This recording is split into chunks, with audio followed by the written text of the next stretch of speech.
Hi guys, and welcome for a review. As you can tell by the title, this one is for Jane Eyre, and this was written by Charlotte Bronte.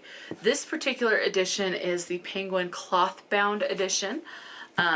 Really like, and you know what? This book, in total, it's like, I think the story was actually like, what was it, like 520 something pages?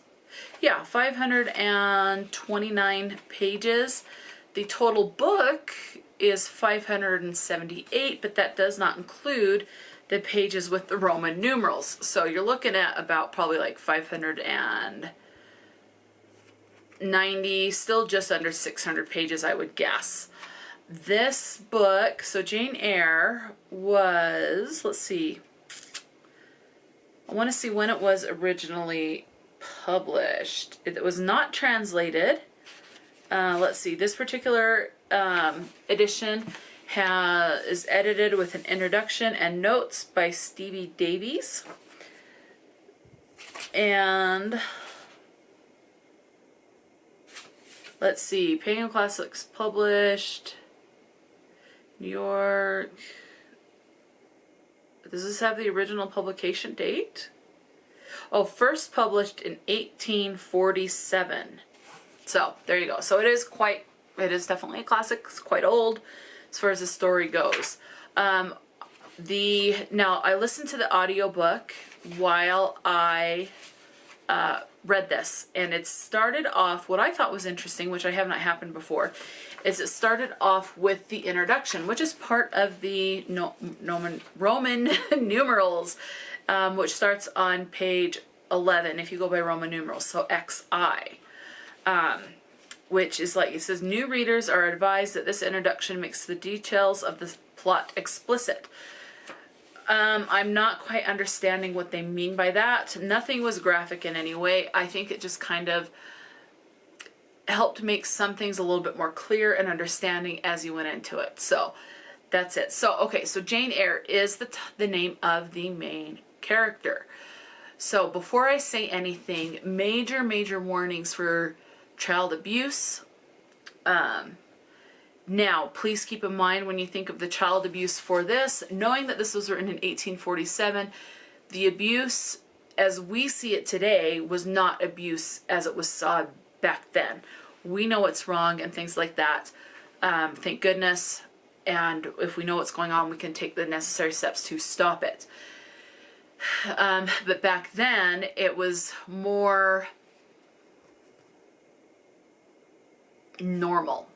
It was normal, considered normal, to be in a school and have, if you do something to step out of line or offend the teacher in any way, you would be beat. You would be whipped with a stick or a ruler or something. I think they call it I think in here it's like said that they were flogged, something like that. Anyway, so yeah, so we start out with Jane being about 8 or 9 years old. So, and that's just the first little portion. So Jane lives with her aunt, and she is basically an orphan. Her parents have died. And so she lives with her aunt, and you find out right away that her uncle has died. And her uncle is related to her biologically, her aunt just through marriage. In the household with her aunt has 3 children. So Jane is living with her aunt and 2 female cousins and 1 male cousin. And this is where the abuse kind of starts to kick off. She is ridiculed. She is accused of lying when she's not. She is beaten. And like even by her cousin, she gets beat up. And the blame is put on Jane. And so that was very kind of aggravating to read and very sad, but it is brief. There is a traumatizing experience that Jane goes through in this house. And I mean, it could all be very traumatizing, but there's one specifically with what's called a red room in this that is very traumatizing to her. So you're following just a little bit, and children back then were so sophisticated, and I think they were brought up to be that way, because I do know that back in this time, from school and reading certain nonfiction materials, you have kids that were sent off to be married at age 14 and expected to start having kids at that age.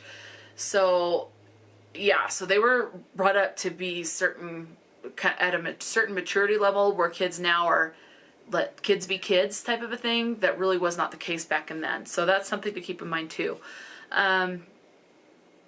So after so after that, being in the aunt's house, she's in school. And this is where you'll all start to get some other stuff that could be very triggering for some people. So in school, I gotta put it down for a minute, my arm's getting tired. While Jane is in school, it's like the kids are punished if they wear their hair a certain way. Like me, I could have been shaved bald or beaten because my hair is curly. And it was a sign of being vain in this school. And any curls and ringlets are cut off. So, and you're ridiculed by the owner of the school.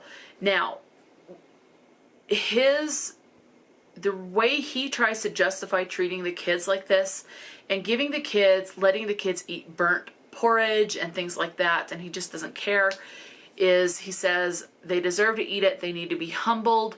They need to be taught to just be grateful for everything, even if it's burnt porridge. All of this, because we need to bring them up on the righteous path to God. So there is a lot of talk of religion in Jane Eyre. So be aware of that. You do have,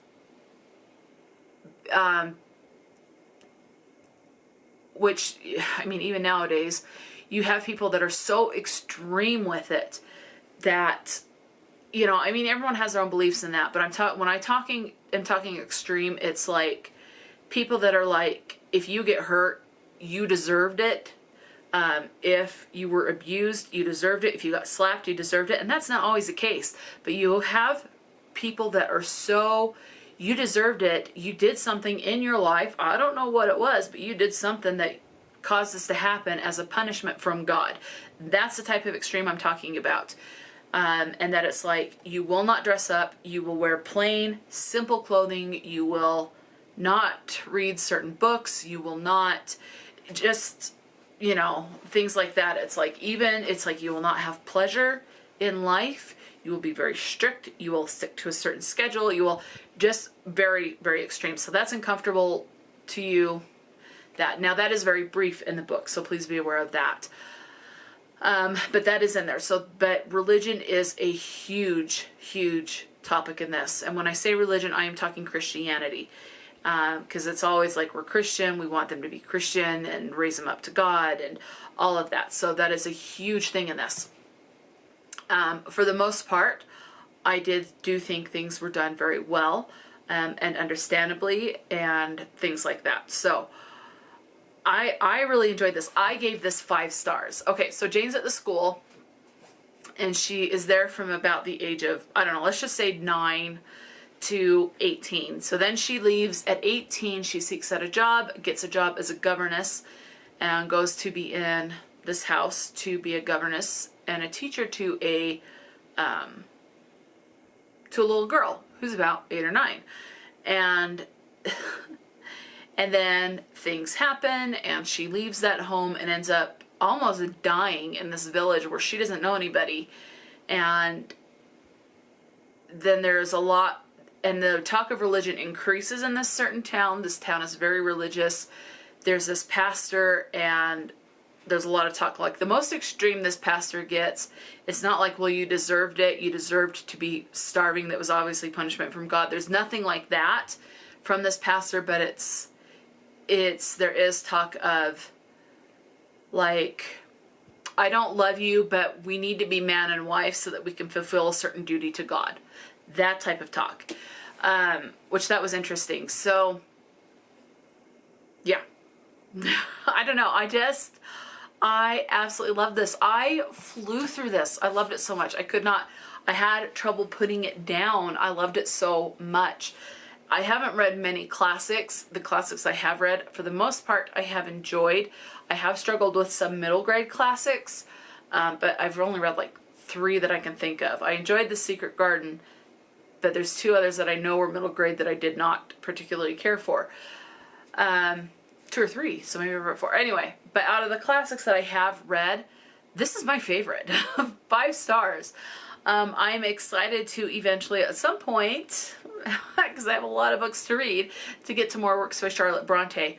I don't know, I just thought it was well written. I gained a lot. There is a little bit of a romance in this, and I wanted good things for Jane Eyre. I wanted this romance. I wanted things to develop in a good way and end up good for her, and things like that. So I don't know. I just absolutely loved it. Absolutely adored it. That's pretty much it. There's not much to describe. You're just following Jane Eyre from about the age of 8 or 9 until she's like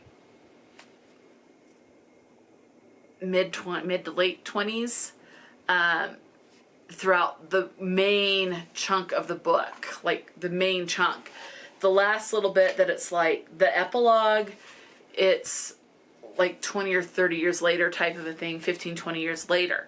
So, and that's like, what, 2 or 3 pages. So, I don't know. I thoroughly enjoyed this. Absolutely loved it. This will definitely be one that I reread frequently, and things like that. But, so Jane Eyre by Charlotte Bronte, highly, highly recommend. If you're okay with books where religion is a main topic or kind of like a conversation point in this, and religion affects how people act and speak and stuff like that. If you're okay with that, then you may like this if you like the classics. If you want nothing to do with religion in books, then obviously you'll want to avoid this, but I really enjoyed it. Highly recommend. Absolute new favorite of a classic. Loved it. So that's going to be it for this review, because I really don't know what else to say about this. I'm still kind of like hung over from this book. Absolutely loved. And I don't want to say a lot. There are times where people would say it drags, but in my mind it's like it was kind of necessary build up. I mean, it all really is, but it wasn't boring to me. It just had me hooked from the start, and I absolutely loved it. So I just can't gush about this enough. So absolutely love it. 5 stars. Yes. So until next time, stay true to yourself and enjoy a good book. And I'll talk to you later.